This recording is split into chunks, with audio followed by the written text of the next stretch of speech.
Hi viewers, welcome to our channel. ఈ రోజు మన ఛానల్లో Indian Air Force group C civilian lower division clerk and MTS jobs కోసం అయితే ఒక రిక్రూట్మెంట్ రిలీజ్ అయింది అనేసి ఒక నోటిఫికేషన్ ఉంది.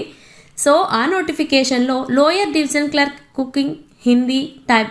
సో ఈ నోటిఫికేషన్లో lower division clerk cook Hindi typing, store keeper, house keeper staff, drive and multi tasking staffs కోసం అయితే ఒక నోటిఫికేషన్ అనేది రిలీజ్ చేశారు. సో ఈ జాబ్స్ కోసం మీకు ఉండవలసిన క్వాలిఫికేషన్స్ ఏంటి, ఈ జాబ్కి ఎలా అప్లై చేసుకోవాలి అండ్ అప్లై చేసుకోవడానికి డేట్స్ ఏంటి అనేవి ఈ వీడియోలో మనం క్లియర్గా చూసేద్దాం. సో వీడియోలోకి వెళ్లే ముందు మా నుండి చిన్న రిక్వెస్ట్ అండి. చాలామంది మన వీడియోస్ అయితే చూస్తున్నారు కానీ ఛానల్ని సబ్స్క్రైబ్ చేసుకోవట్లేదు. ప్లీజ్ ఛానల్ని సబ్స్క్రైబ్ చేసుకుని మాకు కొంచెం సపోర్ట్ ఇవ్వండి. సో ఇప్పుడు మనం ఈ నోటిఫికేషన్ చూసుకుందాం. సో ఇది చూసుకున్నట్లయితే Air Force group C civilian notification. ఇది వచ్చేసి lower division clerk, Hindi typist, cook and store keeper and housekeeping staff and multi tasking staff and driver jobs కోసం అయితే ఇక్కడ వేకెన్సీస్ ఉన్నాయని చెప్తున్నారు. ఇక్కడ టోటల్గా 153 వేకెన్సీస్ అయితే ఉన్నాయి. అండ్ మీరు ఈ జాబ్కి అప్లై చేసుకోవడానికి స్టార్టింగ్ డేట్ వచ్చేసి May 17 నుంచి ఇక్కడ అప్లికేషన్ స్టార్టింగ్ అయింది. అండ్ మీరు అప్లై చేయడానికి లాస్ట్ డేట్ చూసుకున్నట్లయితే June 15 వరకు అయితే మీరు ఈ జాబ్కి అయితే అప్లై చేసుకోవచ్చు. అండ్ ఇది ఆన్లైన్ అప్లికేషన్ మాత్రమే అండి. అండ్ ఈ జాబ్కి మీరు అప్లై చేసుకోవడానికి అప్లికేషన్ ఫీజెస్ చూసుకున్నట్లయితే ఈ జాబ్కి మీకు ఎటువంటి అప్లికేషన్ ఫీజు అనేది కూడా లేదు. అండ్ నెక్స్ట్ వచ్చేసి మీకు ఈ జాబ్ కోసం ఏజ్ లిమిట్స్ చూసుకున్నట్లయితే అట్లీస్ట్ మీకు 18 ఇయర్స్ అయితే ఉండాలి. మినిమం 18 ఇయర్స్ ఉన్న వాళ్ళు ఎవరైనా ఈ జాబ్కి అప్లై చేసుకోవచ్చు. అండ్ మ్యాక్సిమం వచ్చేసి 25 ఇయర్స్ ఉన్నవాళ్ళు ఈ జాబ్కి అప్లై చేసుకోవచ్చు. అండ్ ఎస్సీ ఎస్టీ వాళ్ళకి అయితే 5 ఇయర్స్ అండ్ ఓబీసీ వాళ్ళకి అయితే 3 ఇయర్స్ ఏజ్ రిలాక్సేషన్ ఉంది యాజ్ పర్ గవర్నమెంట్స్ రూల్స్ ప్రకారం. అండ్ ఇక్కడ మీకు ఈ 18 to 25 ఇయర్స్ అనేది June 15, 2025 నాటికి మీకు 18 ఇయర్స్ అనేది ఉండాలి అనేసి అండ్ 25 ఇయర్స్ బిలో ఉండాలి అనేసి ఇక్కడ మనకి నోట్ చేశారు. అండ్ మీకు ఇక్కడ క్వాలిఫికేషన్స్ చూసుకున్నట్లయితే 10th and ITI and 12th and any degree pass అయిన వాళ్ళు కూడా ఈ జాబ్కి అయితే అప్లై చేసుకోవచ్చు అనేసి మనకి ఇక్కడ నోటిఫికేషన్లో చెప్తున్నారు. అండ్ ఇక్కడ మనం చూసుకున్నట్లయితే ఇక్కడ పోస్టులు చూసుకున్నట్లయితే లోయర్ డివిజన్ క్లర్క్ ఇక్కడ చూసుకున్నట్టయితే Level 2 as per matrix 7th CPC.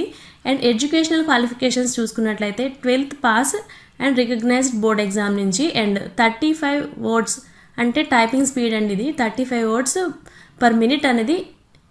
And హిందీకి వచ్చేసి 30 words per minute అనేది మీకు టైపింగ్ ఎక్స్పీరియన్స్ అయితే టైపింగ్ అయితే చేయడం వచ్చి ఉండాలని చెప్తున్నారు. అండ్ నెక్స్ట్ వచ్చేసి హిందీ టైపిస్ట్, ఇది కూడా పే స్కేల్ చూసుకున్నట్లయితే Level 2 as per the matrix 7th CPC. And ఇక్కడ కూడా అంతే, మీరు 12th క్లాస్ పాస్ అయి ఉండాలి, రికగ్నైజ్డ్ బోర్డ్ నుంచి మీకు సర్టిఫికేట్ అనేది ఉండాలి. అండ్ టైపింగ్ స్పీడ్ చూసుకున్నట్లయితే 35 words per minute అండ్ ఇంగ్లీష్లోను అండ్ 30 words per minute వచ్చేసి హిందీలో ఉండాలి.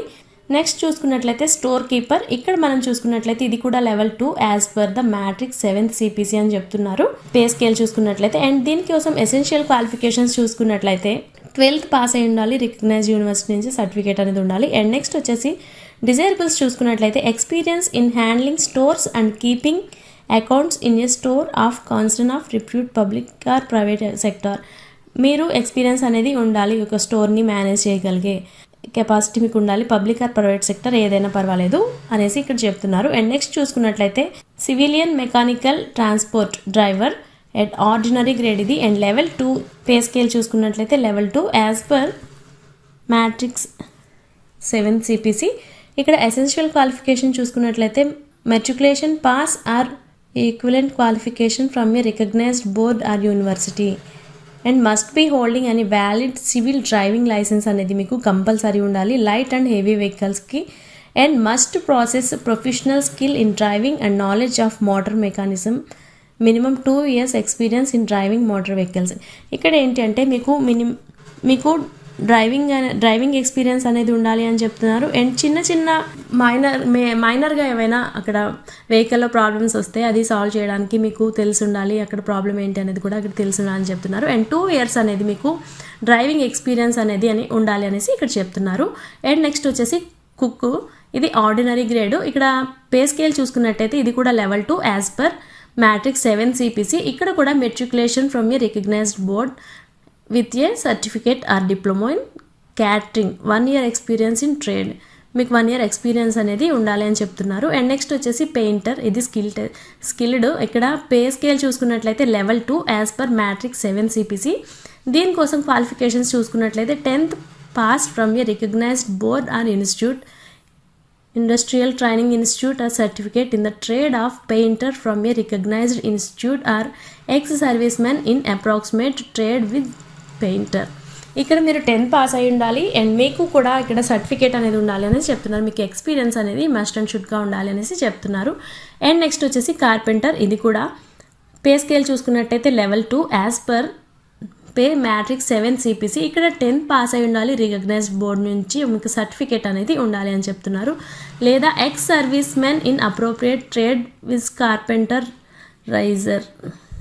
నెక్స్ట్ వచ్చేసి హౌస్ కీపింగ్ స్టాఫ్ HKS, ఇది కూడా పే స్కేల్ చూసుకున్నట్లయితే level 1 as per matrix 7 CPC. ఇక్కడ matriculation pass or equivalent qualification అనేది మీకు ఉండాలి అనేసి చెప్తున్నారు. నెక్స్ట్ వచ్చేసి లాండ్రీ మ్యాన్, ఇక్కడ ఒకటి పే స్కేల్ చూసుకున్నట్లయితే level 1 and as per matrix 7 CPC. And essential qualification చూసుకున్నట్లయితే matriculation pass or equivalent qualification from a recognised board or university. And desirables చూసుకున్నట్లయితే 1 year of experience as dhobi from an organization or ఇన్స్టిట్యూట్లో మీకు అయితే 1 year experience, work చేసిన experience అయితే ఉండాలి అని చెప్తున్నారు. అండ్ నెక్స్ట్ వచ్చేసి మెస్ స్టాఫ్, ఇది కూడా level 1 as per pay matrix 7 CPC. ఇక్కడ ఎసెన్షియల్ క్వాలిఫికేషన్ చూసుకున్నట్లయితే మీరు మెట్రికులేషన్ పాస్ అయ్యి అనేది ఉండాలి. అండ్ డిజేబుల్స్ చూసుకున్నట్లయితే 1 year experience as waiter or washer up from the organization or institute, మీకు ఒక 1 year ఎక్స్పీరియన్స్ అనేది ఉండాలి అనేసి చెప్తున్నారు. అండ్ నెక్స్ట్ వచ్చేసి మల్టీ టాస్కింగ్ స్టాఫ్, ఇక్కడ level 1 as per matrix 7 CPC. And essential qualifications చూసుకున్నట్లయితే మెట్రికులేషన్ పాస్ అనేది ఉండాలి.